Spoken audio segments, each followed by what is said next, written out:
I want to tell you a story about something fascinating. Oh, this guy Jackson Hickel is becoming popular in Japan. Kohei Saito, Marxist professor. An academic named Kohei Saito wrote a book about democratic degrowth communism. Everyone said it'd be a flop because degrowth is a terrible word and communism is a terrible word too, but it wasn't a flop. I guess he debated the fucking Yale guy. By the way, for the record, from what I understand, that Yale guy is pretty popular in Japan. The old people should kill themselves guy. The Japanese professor in Yale that famously said, old people, I have an idea for you. Fucking kill yourself. Yeah, that guy is apparently really popular in the younger generation in Japan. So if you wanna get a good understanding of like whether or not shit is working out here, I'm gonna tell you something. It's not. Okay? When you got an entire generation of young people popularizing the concept of utilitarian, socialized suicide, okay, you understand that shit is not working, like demonstrably not working.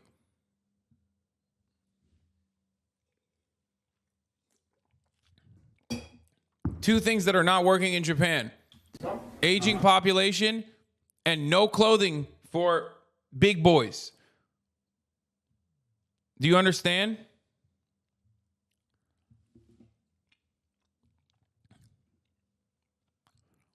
They need to fucking figure that out.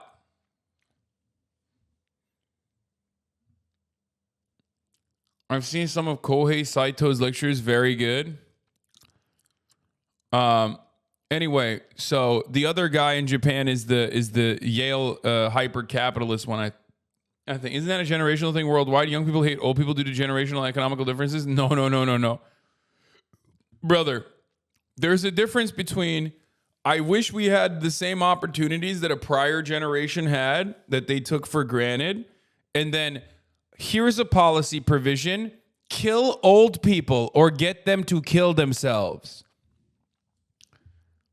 Like that, you have to understand that there's a difference between the two, right? Like, a Yale professor suggested mass suicide for old people in Japan. What did he mean? Why did they let him cook?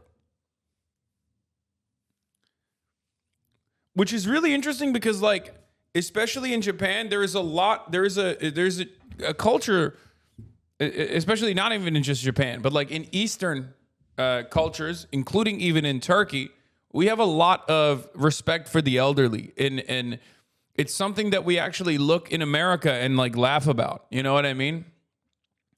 Like you have to honor the elderly. Like, we have so much honor and respect for the elderly that we look to America and the Western world and laugh about how they just like let old people die alone. You know what I mean? Like, you're supposed to take care of old people, right? The old people in your family. So, it's additionally interesting to just like have a culture like that that's supposed to revere, respect the elderly, to turn around and be like, yeah, maybe they should kill themselves.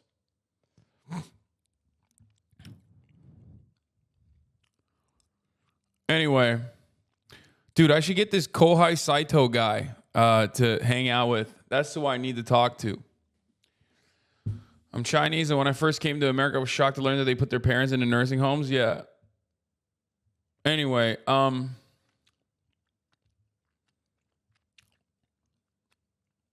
get him on the pod.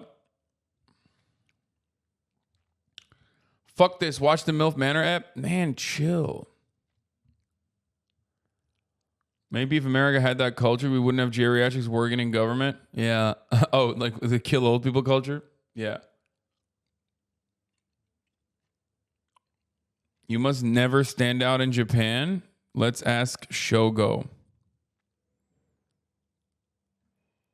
I like this. So, this is not ADHD, man. I'm talking about like a lot of stuff that is Japan related that ties back into my experiences so far.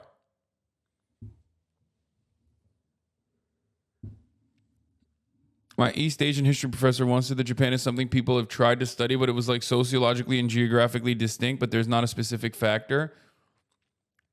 Yeah.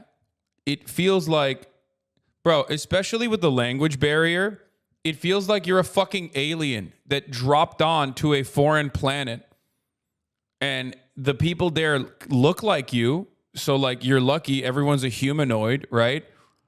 So you can like utilize the tools that are given to you, but you're just like it's like impossible to comprehend everything that's going on. You're like, what the fuck?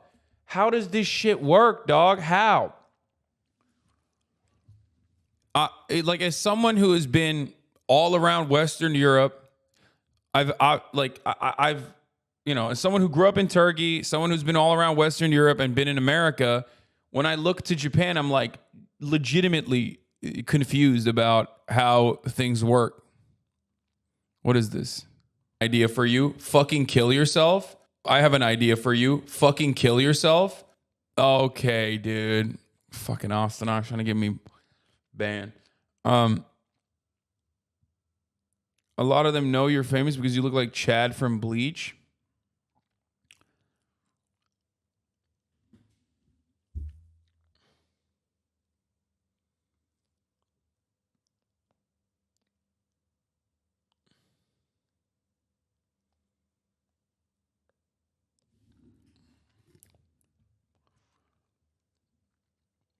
Bro lasted 2 months on positive vibes. Yeah, he went for 2 months on positive vibes and then he's like trying to get me fucking canceled again.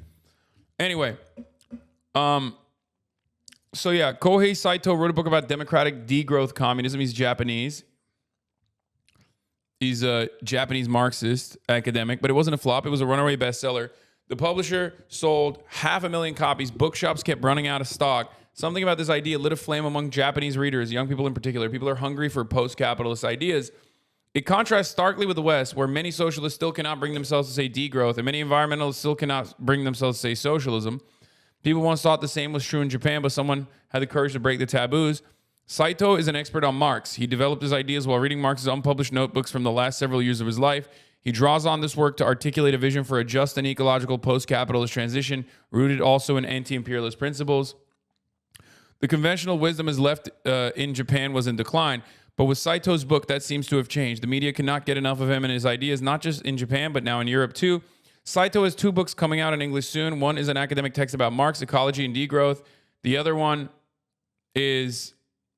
Dude, I'm going to follow this guy. The other one is a translation of the Japanese bestseller. Stay tuned. In the meantime, follow him. So this guy debated the Yale professor. Is that what you're saying?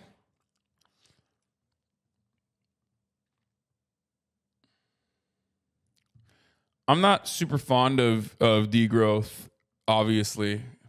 Look at me. I'm wearing fucking designer shit. It kind of goes against pretty much. That is one area that I am. I mean, it's not consistent with my worldview, but I'm willing to hear people out.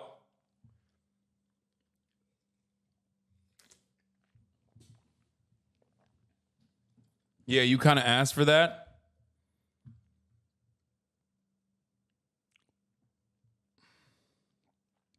Degrowth is not primitivism, not at all. It means, among many things, for example, not overproducing everything for the sake of it. Sorry, but we have to. It's a must for sustainability. I know. I also don't even think that it's like.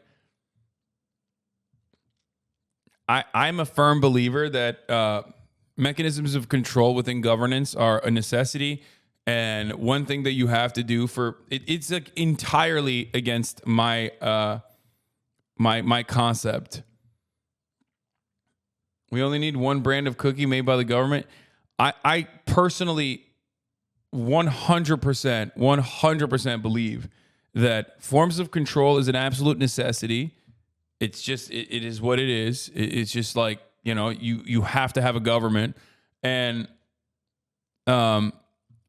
governance requires some level of like happiness that it creates within the population, sedation, and also a mechanism of control. Sedation is a mechanism of control, and commodity consumption, like rampant consumerism, is an incredibly demonstrably effective form of control. So I like it. I like it for that reason. I also like it because I prefer it. I like it. I like controlling shit. I mean, I like wearing clothes and consuming stuff.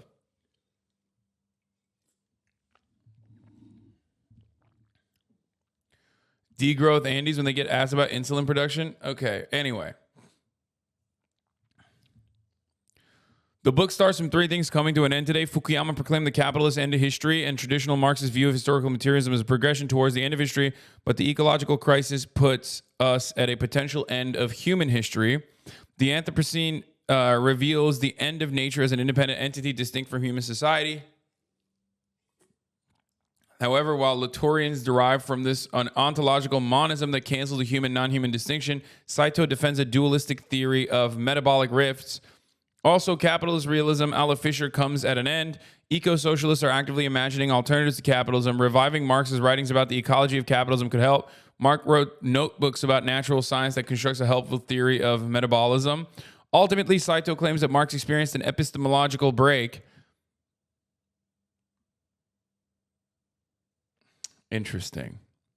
However, not in 1845 when writing the German ideology, but in 1868 when Marx's interest in the ecological sciences pushed him toward degrowth communism.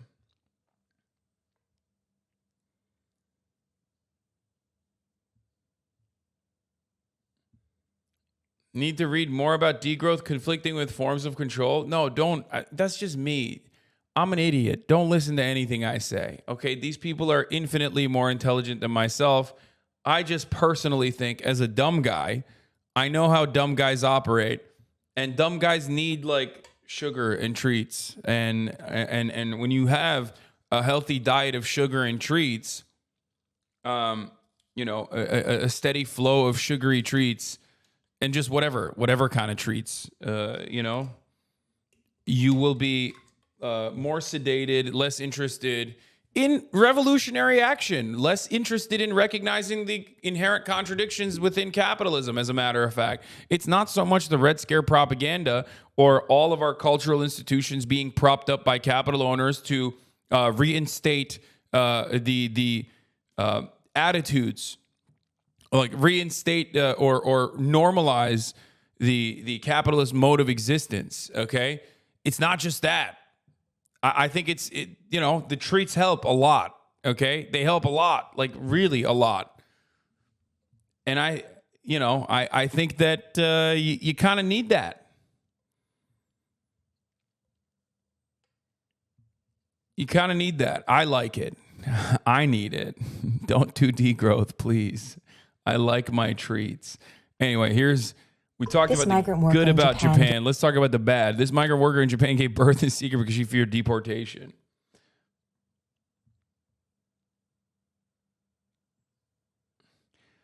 Dessert existed before industrialization? Come on, brother.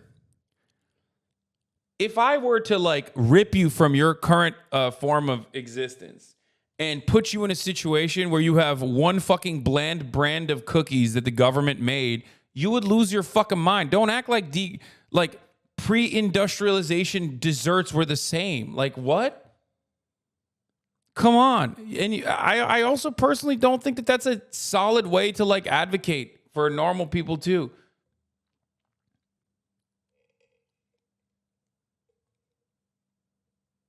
Imagine taking a weebie take seriously. Wait, what? You think that's a weebie take?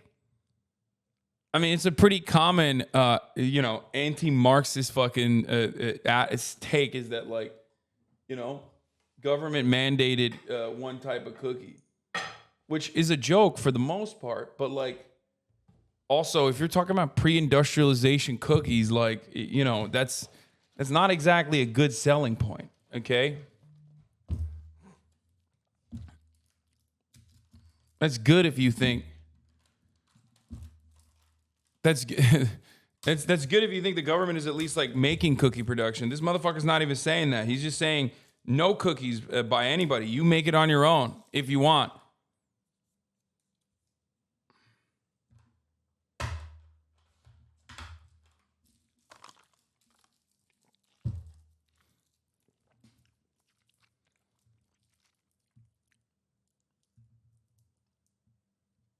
Anyway.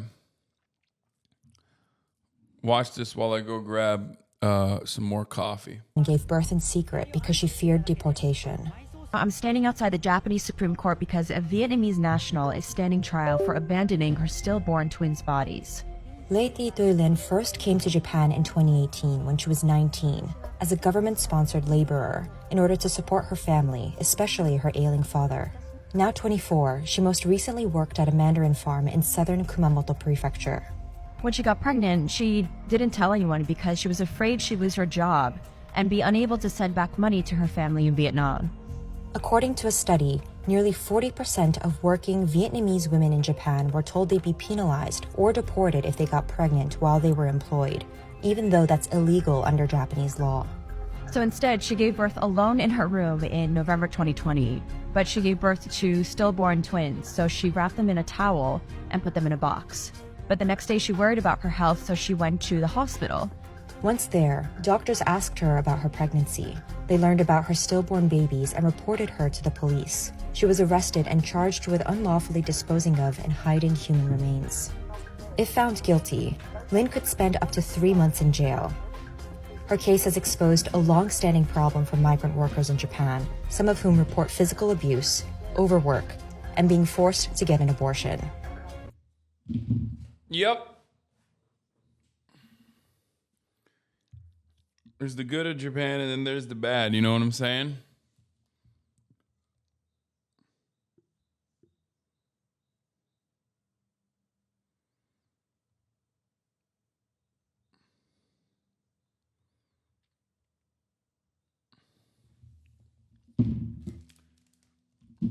Three months isn't too bad. Bro, that's insane. Like, you guys are crazy for saying that. Like, the crime that she's being thrown in jail for is psychotic. Like, it's not that it's just 3 months. That's not the point. And the conditions as to why she's being thrown in jail is what you need to think about.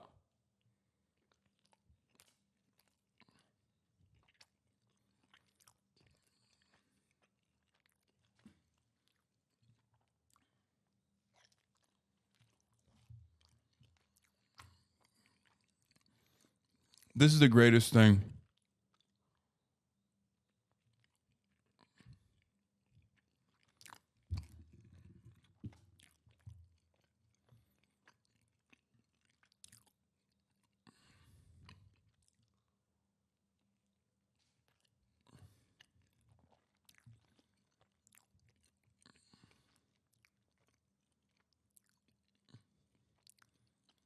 Do you remember when Love said elderly people in Sweden unalive themselves as a respect thing at one point?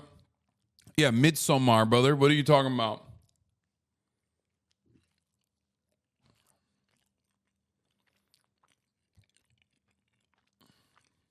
Anyway.